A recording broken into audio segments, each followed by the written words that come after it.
Chartered accountant पवन धवन जी, प्रबुद्ध प्रकोष्ठ के संयोजक डॉक्टर आर के चारी जी, उपस्थित कर्नल हुकुम सिंह बिस्ट जी, पूर्व सैनिक प्रकोष्ठ के संयोजक, मंच पर उपस्थित डॉक्टर अभिमन्यु त्रिपाठी जी, संचालन कर रहे नीरज शुक्ला जी, सांस्कृतिक प्रकोष्ठ के हमारे संयोजक डॉक्टर उपी सिंह जी, हम सब के मध्य उपस्थित डॉक्टर वसीम जी,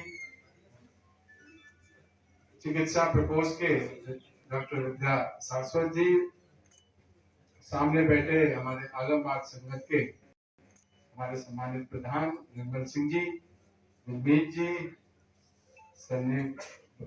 सतबीर सिंह आनंद जी, हमारे प्रशिक्षण प्रकोष्ठ के संयोजक गायत्री द्विवेदी जी, डॉक्टर सीमा यादव जी, और आज के इस कार्यक्रम में उपस्थित सभी वरिष्ठ जन, सर्वप्रथम आप सभी का आज के इस कार्यक्रम में समय निकालकर आप सबके आने के लिए आप सबका हृदय से बहुत बहुत आभार और आप सबका बहुत बहुत आप सबने जो यहाँ पर आज का एक कार्यक्रम आयोजित किया है, मैं इसके लिए आपका सभी आयोजक गणों का हृदय से आभार प्रकट करता हूँ। वास्तव में जब कोई कार्यकर्ता बनता है, किसी पद पे उसको प्राप्त होता है, तो सभी कार्यकर्ता और सभी समाज के लोग मनोबल और उत्साह बढ़ाने के लिए आगे आते हैं।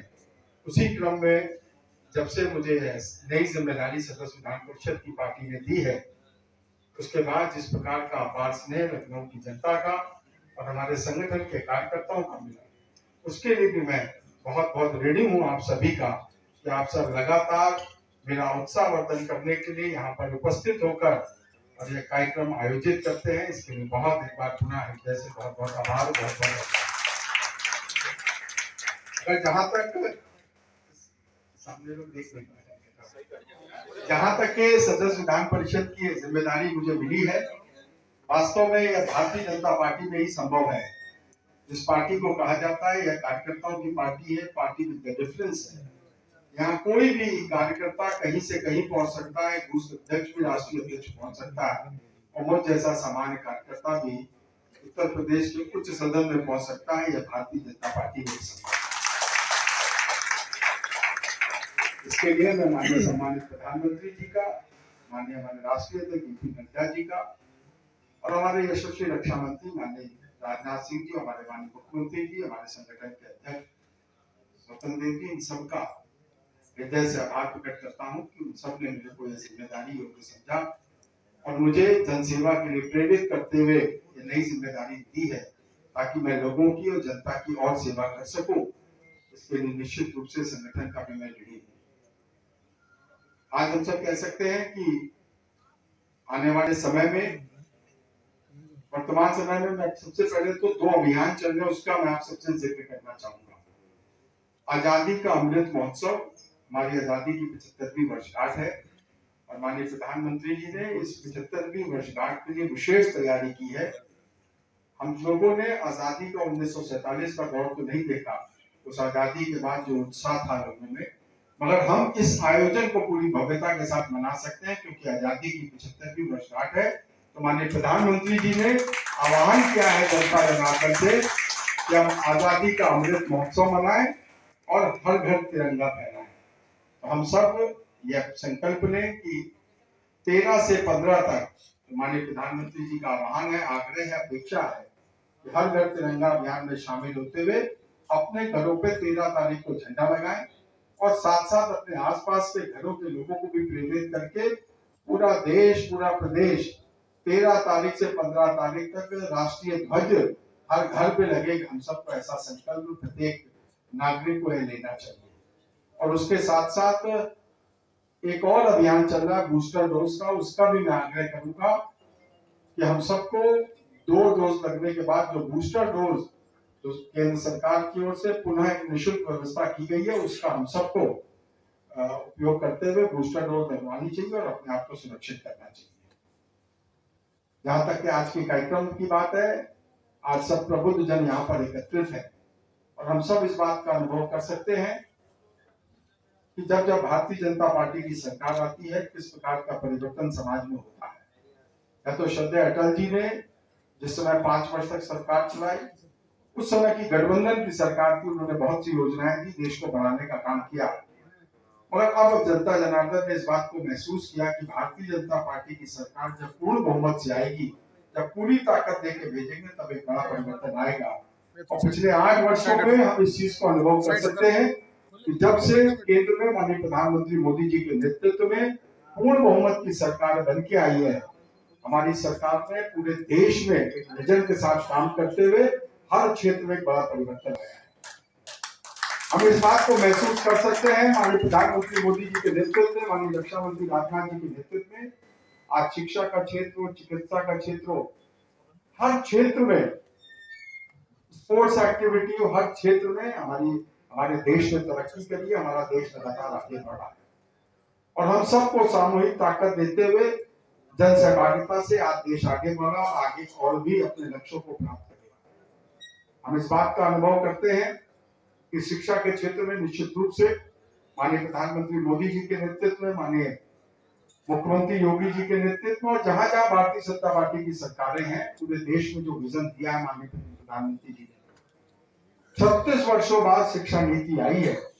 और शिक्षा नीति में 36 वर्षों बाद पूरे विश्व का जो पूरा एक जो आवश्यकताएं थी, शिक्षा क्षेत्र में जो बदलाव की आवश्यकताएं थी, उसको पूर्ण करते हुए नई शिक्षा नीति में बच्चा स्टार्टिंग क्लास से आगे बढ़े, तो उन कोर्स को सम्मिलित करते हुए प्रयास किया कि सभी कोर्सों को सम्मिलित करते हुए ग्रेडिंग सिस्टम को शुरू से लागू करते हुए, ताकि बच्चा जब शिक्षा को ग्रहण करते हुए आगे जाए तो जो आवश्यकता है वर्तमान क्षेत्र में, शिक्षा के क्षेत्र में, उसको वह पूरी तरह से प्राप्त करता रहा, एक पूरा निपुण छात्र के रूप में आ गया है। शिक्षा के चिकित्सा के क्षेत्र में हम इस बात का अनुभव करते हैं, हमारे पूरे देश भर की चिकित्सा व्यवस्था अगर विस्तार से मैं बात करूं तो बहुत लंबा समय। आज हमारी केंद्र सरकार, उत्तर प्रदेश सरकार, उत्तर प्रदेश में माननीय योगी जी के नेतृत्व में हमने देखा, मैं उत्तर प्रदेश की अगर बात करूं, पहले हमारे उत्तर प्रदेश में सिर्फ 15 मेडिकल कॉलेजेस थे और आज प्रधानमंत्री मोदी जी ने यह संकल्प तय किया, योगी जी ने संकल्प तय किया कि उत्तर प्रदेश के जितने जिले हैं, 75 जिले, सभी में एक एक मेडिकल कॉलेज होना चाहिए। और आज उसको साकार करने के लिए हमारी सरकार पूरी प्रतिबद्धता से काम कर रही है। लगभग 60 से ज्यादा मेडिकल कॉलेजेस बन चुके हैं, एम्स बन चुके हैं। क्यों ऐसी व्यवस्था हो कि सभी को राजधानी लखनऊ में आना पड़े, हर जिले में वहां पर पूर्ण तरह से सुसज्जित मेडिकल कॉलेज होना चाहिए कि हर व्यक्ति को अपने जिले में स्वास्थ्य का लाभ मिले। यह सपना अगर साकार किया है तो भारतीय जनता पार्टी ने किया है। पूरे देश के आर्थिक प्रबंधन की अगर हम बात करें, 2 वर्ष का कोविड काल था, कोविड काल में पूरे विश्व की अर्थव्यवस्था आपने देखा, अमेरिका 40 वर्ष का रिसेशन जो काल है सबसे वर्स्ट स्थिति में इस समय है। चाइना में बहुत से बैंक हैं जो कंगाली की स्थिति में है, डूबने की स्थिति में है। ऐसी आर्थिक स्थिति में आज भारत की आर्थिक स्थिति अगर बेहतर है तो माननीय प्रधानमंत्री जी ने जो 8 वर्ष पहले जो विजन तय किया था उस कारण से माननीय प्रधानमंत्री जी ने कहा था make in India, make in India, वह नारा दिया, स्टार्टअप के लिए प्रेरित किया और नई नई इंडस्ट्रीज एमएसएमई को प्रेरित किया, मुद्रा लोन को प्रेरित किया कि लोन लेकर किस प्रकार से सरकारी सहायता के माध्यम से छोटी छोटी यूनिट्स लगा के हमको यह आदत डालनी पड़ेगी कि हमको ज्यादातर चीजें मेक इन इंडिया प्रोजेक्ट पे करनी पड़ेगी। और मैं कह सकता हूं कि जनता का अपार स्नेह मिला है। आज लोग कहीं भी कुछ खरीदने जाते हैं, जो पहले 8 वर्ष पहले जो सबके मन मस्तिष्क में था कि made in America, made in Japan ढूंढते थे, आज पूरे देश भर के नागरिक कहीं भी कुछ खरीदने जाते हैं तो वह मेड इन इंडिया का ब्रांड ढूंढते हैं, उनको विश्वास है तो मेड इन इंडिया ब्रांड।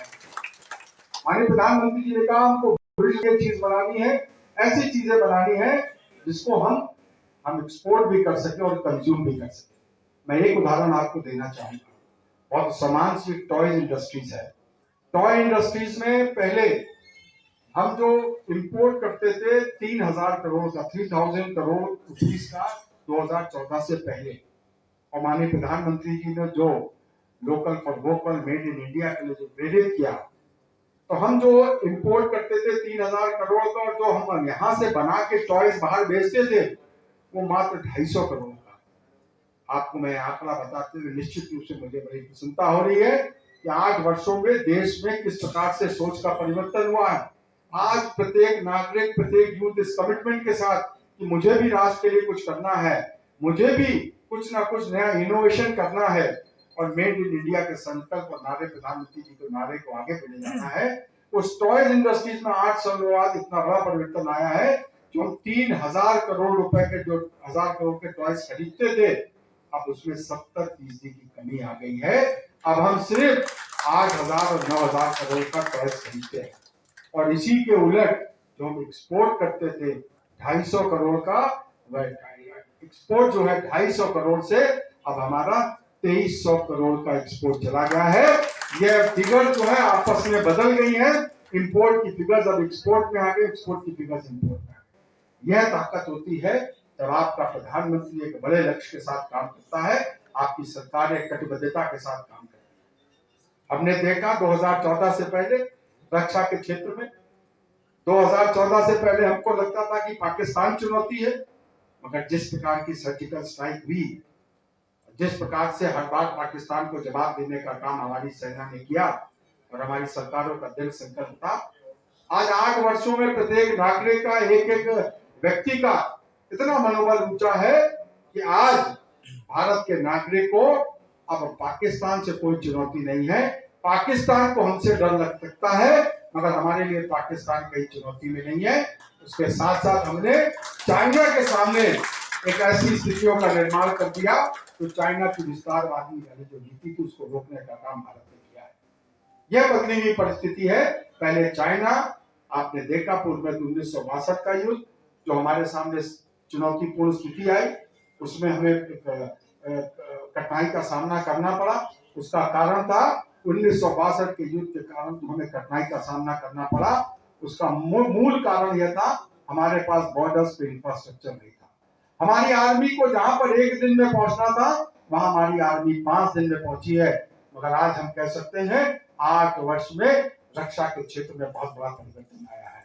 आज जिस प्रकार से माननीय मोदी जी के नेतृत्व, माननीय रक्षा मंत्री राजनाथ जी के नेतृत्व में आज बॉर्डर्स पे जिस प्रकार से सड़कों का निर्माण हुआ है, टनल का निर्माण हुआ है, ब्रिजेस का निर्माण हुआ है और गनमान लैंड पे जिस प्रकार, वैली पे जिस प्रकार से हमने जवाब देने का काम किया, आज ऐसी परिस्थितियों का निर्माण हो गया है कि आर्मी के किसी भी कोने पे जो 4 से 5 दिन में पहुंचती थी, अब 4 से 5 घंटे में बॉर्डर के किसी भी सीमा पे पहुंचती।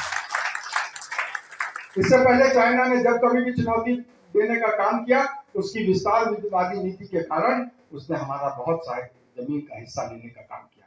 मगर अब की बार उसको 2 वर्ष से चुनौती का सामना करना पड़ रहा है। बॉर्डर पे हमारी सैनिक डटे हुए हैं और चाइना को मुंहतोड़ जवाब दिया है। और आज यही प्रधानमंत्री मोदी जी की विदेश नीति का करिश्मा है कि आज जहां अमेरिका से हमारे संबंध अच्छे हैं तो वहीं उसके प्रतिद्वंदी रशिया से भी हमारे संबंध अच्छे हैं। आज भारत ही विश्व में ऐसा इकलौता देश है जिसने S-400 खरीद के और अमेरिका को भी, अमेरिका के जो सैंक्शंस जो देशों पे लग जाते थे, ऐसी कोई स्थिति भारत के सामने नहीं आई। आज भारत S-400 रशिया से भी खरीद रहा है और अमेरिका से भी अपनी डील कर रहा है। तो यह बदली हुई परिस्थिति यह दिखाता है कि हमारे देशवासियों ने जिस प्रकार से पूर्ण बहुमत की सरकार देकर माननीय प्रधानमंत्री जी को एक पूर्ण बहुमत दिया था, एक ताकत देने का काम किया, आज वह पूरा फलीभूत होकर वह ताकत जनता को वापस मिल रही है कि किस प्रकार से परिस्थितियों में बड़ा बदलाव है। अगर मैं बात करूं हर क्षेत्र में बदलाव है। आज माननीय प्रधानमंत्री जी, माननीय योगी जी अपने मंत्रालयों की पूरी समीक्षा करते हैं, पूरी ईमानदारी से काम कर रहे हैं, 18 घंटे काम कर रहे हैं। ऐसा नेतृत्व भारतीय जनता पार्टी में ही और कहीं किसी और दल में नहीं है। हम सब महसूस कर सकते हैं कि यह जो प्रबुद्ध वर्ग बैठा है, आपके माध्यम से ही नीचे संदेश जाता है। कई बार विपक्ष के पास आज कोई मुद्दा नहीं है। विपक्ष समय समय पे जनता के बीच में भ्रम और भ्रांति फैलाने का काम करता है। आपको याद 2020 में जब कोविड का संकट काल आया, उसके बाद पहली बार इतिहास में ऐसा हुआ कि माननीय प्रधानमंत्री मोदी जी ने अपने साइंटिस्ट और वायरोलॉजिस्ट को सुविधा प्रदान करके कहा वैक्सीन अब बाहर से नहीं आएगी, हमारे भारत में ही बनेगी।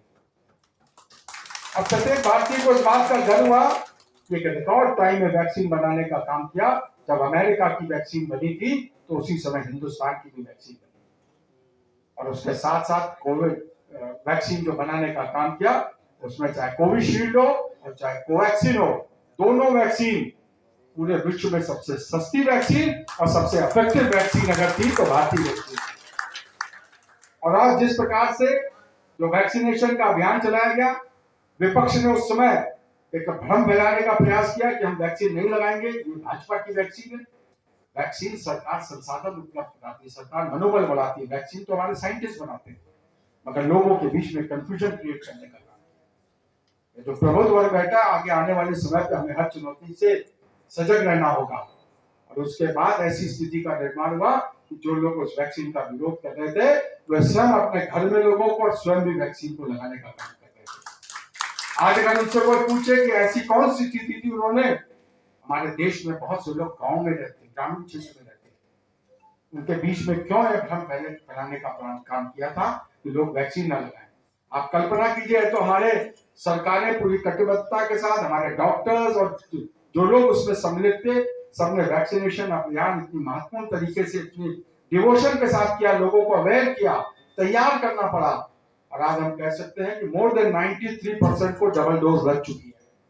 ये बहुत बहुत मुश्किल कार्य था, जहां विपक्ष की ऐसी नकारात्मक भूमिका है।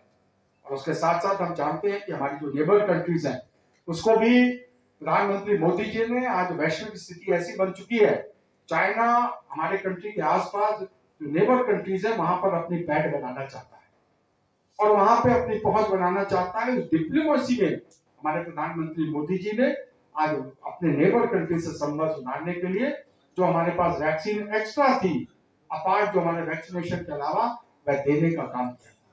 उसी समय कांग्रेस के एक नेता ने एक बात कही कि वैक्सीन क्यों बाहर जा रही है, ये हमारे देश की वैक्सीन, हमारे बच्चों की वैक्सीन बाहर क्यों जा रही है, और फिर कंफ्यूजन क्रिएट करने का काम किया।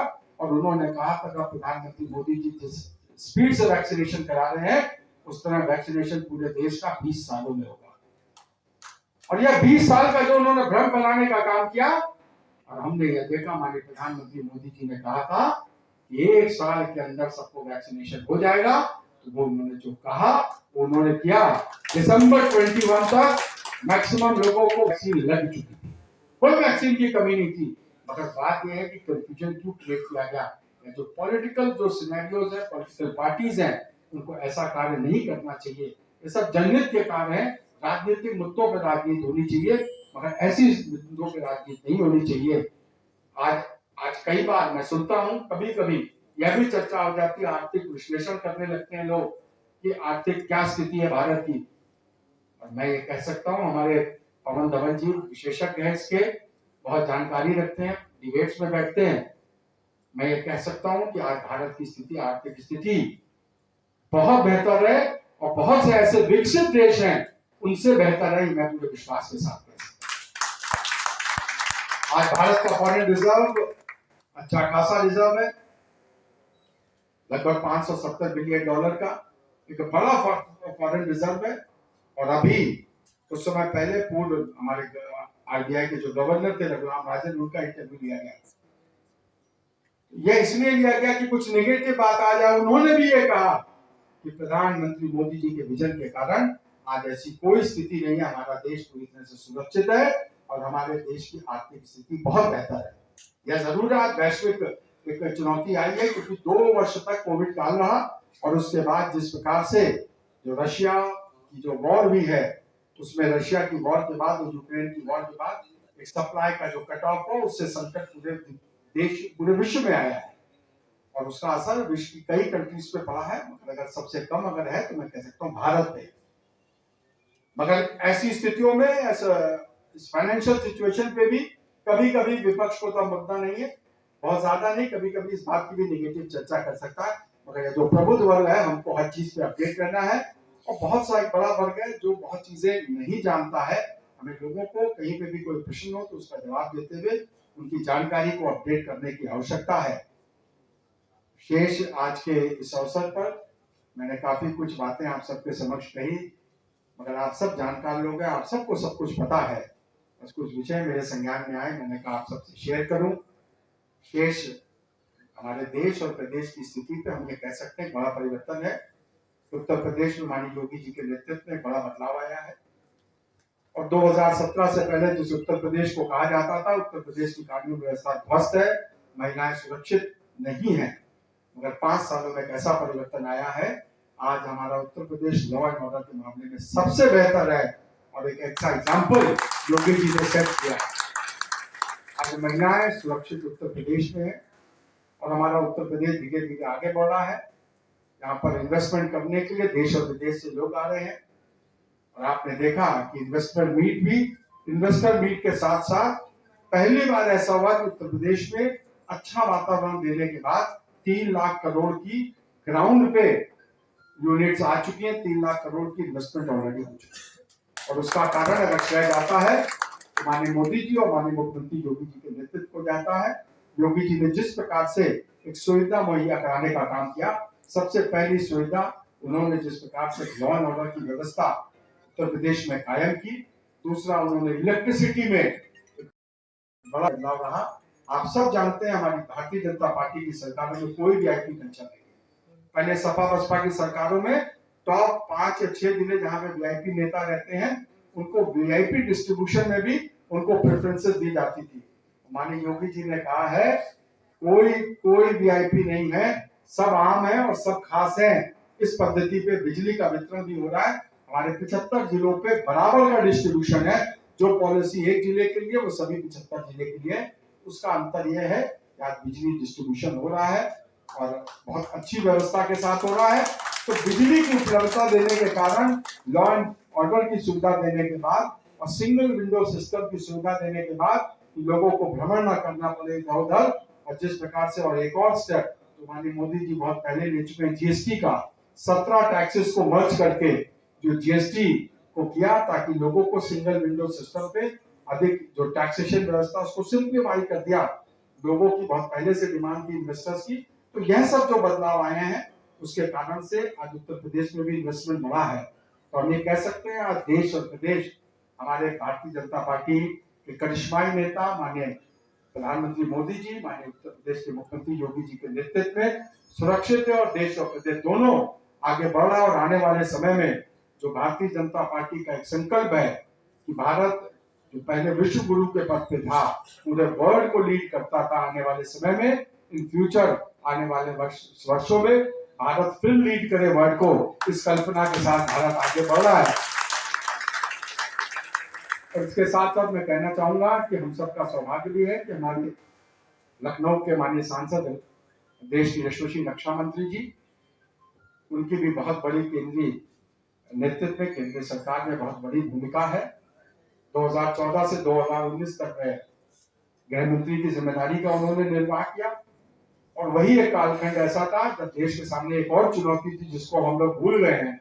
नक्सलवाद माओवाद चरम पे था और माननीय रक्षा मंत्री जी नक्सलवाद माओवाद को उसकी बहुत बड़ी चोट करने का काम किया था। लगभग 90% माओवाद नक्सलवाद समाप्त हो गया था।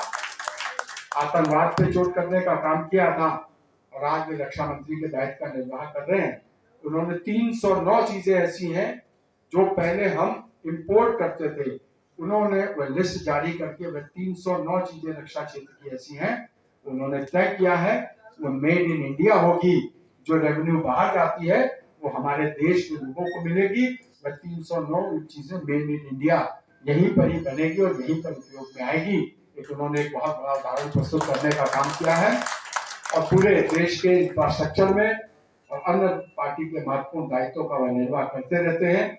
और लखनऊ की जहां तक बात है, हम एक बड़ा बदलाव उनके नेतृत्व में महसूस कर रहे हैं कि 8 वर्षों में एक लखनऊ हमारा बदला हुआ लखनऊ है। और मैं आपको बताना चाहूंगा हमारे सांसद प्रतिनिधि आदरणीय दिवाकर त्रिपाठी जी हैं, तो लखनऊ में कई पदों पे रहे, एलडीएबीसी भी रहे, नगर आयुक्त भी रहे, स्टेट भी रहे। उन्होंने लखनऊ के जो डेवलपमेंट का जो खाका खींच देते हैं, जो वह आवश्यकता लखनऊ के संदर्भ में बताते हैं, वह निश्चित रूप से जैसे वो खाका खींचता है और प्रदेश और केंद्र की किसी योजना में वह सम्मिलित होकर वह कार्य हो सकता है। माननीय रक्षा मंत्री जी का संसदीय क्षेत्र होने के कारण तुरंत वह योजना स्वीकृत हो जाती है और उन्हीं का लाभ है माननीय रक्षा मंत्री जी के व्यक्तित्व का। आज लखनऊ में 104 किलोमीटर का आउटर रिंग रोड बन रहा है। मैं आपको बताना चाहूंगा 30 आउटर रिंग रोड बनाने की कल्पना आज से 15 साल पहले की सरकार ने की थी और एक भी आउटर रिंग रोड नहीं बना था।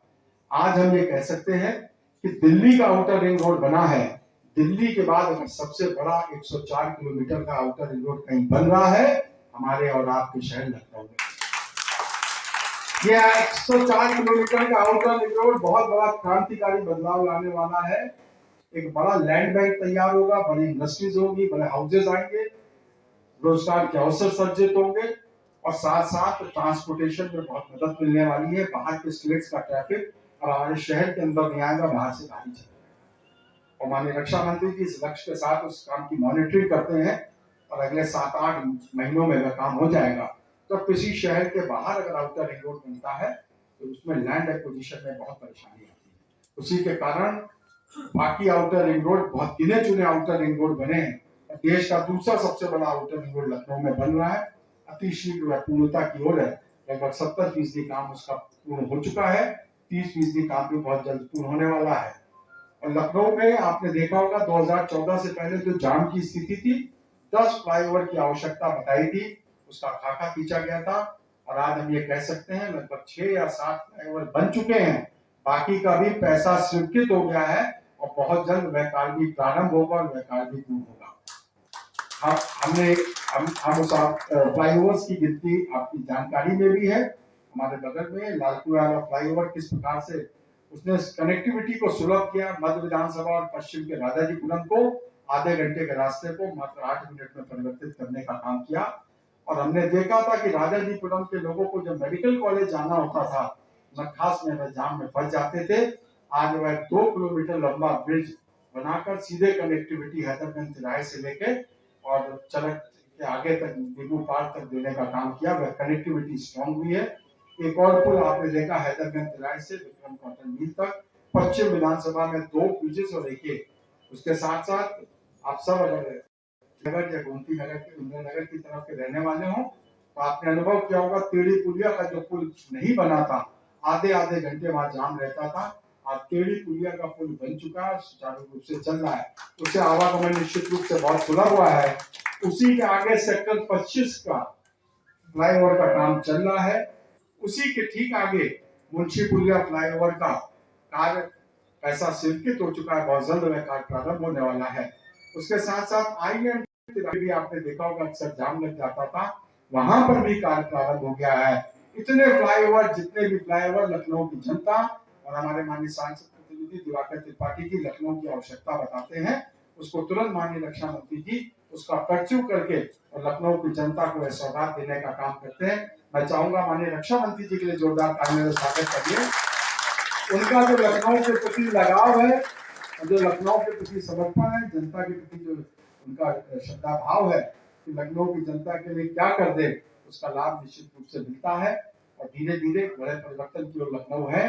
गोमती नगर वालों को आपने देखा होगा, गोमती नगर का रेलवे स्टेशन भी विश्व स्तरीय रेलवे स्टेशन बन रहा है। चारबाग रेलवे स्टेशन भी उसकी डबल एंट्री का था, मगर उसमें शायद तो उन्होंने प्लान किया था छोटा था, उसको फिर रिव्यू करके कि आने वाले 50 वर्षों तक उसमें कोई आवश्यकता आगे ना पड़े, उसको देते हुए उसकी डबल एंट्री का गेट वह भी कार्य तेजी से प्रारंभ हो चुका है। तो हम ये कह सकते हैं लखनऊ का एक संपूर्ण विकास तेजी से आगे बढ़ रहा है और साथ साथ लखनऊ की नाली, रोड, खड़ंजे ऐसे तमाम कार्य कितने होते रहते हैं। 2019 में 100 करोड़ के काम नाली, खड़ंजा जो छोटे छोटे मार्ग है उसके 2020-21 में भी बड़ी धनराशि का काम हुआ और अभी फिर मुझे लगता है 2022 में लगभग 70-80 करोड़ रुपए के काम जो छोटे छोटे मार्ग हैं वह भी स्वीकृत हो रहे हैं। मैं कह सकता हूँ लखनऊ का संपूर्ण विकास हमारे सांसद माननीय रक्षा मंत्री जी के नेतृत्व में हो रहा है। आज के इस अवसर पर आप सबने यहाँ आकर मुझे शुभकामनाएं और अपना आशीर्वाद देने का काम किया, इसके लिए एक बार पुनः मैं आप सबका हृदय से आभार प्रकट करता हूँ। आप सबके उत्साह से मुझे नई प्रेरणा काम मिलती है और मुझे अपने दायित्व का बोध होता है कि मुझे आने वाले समय में आप सबके सहयोग से हम लोगों को मिलकर जनता की और सेवा करनी है।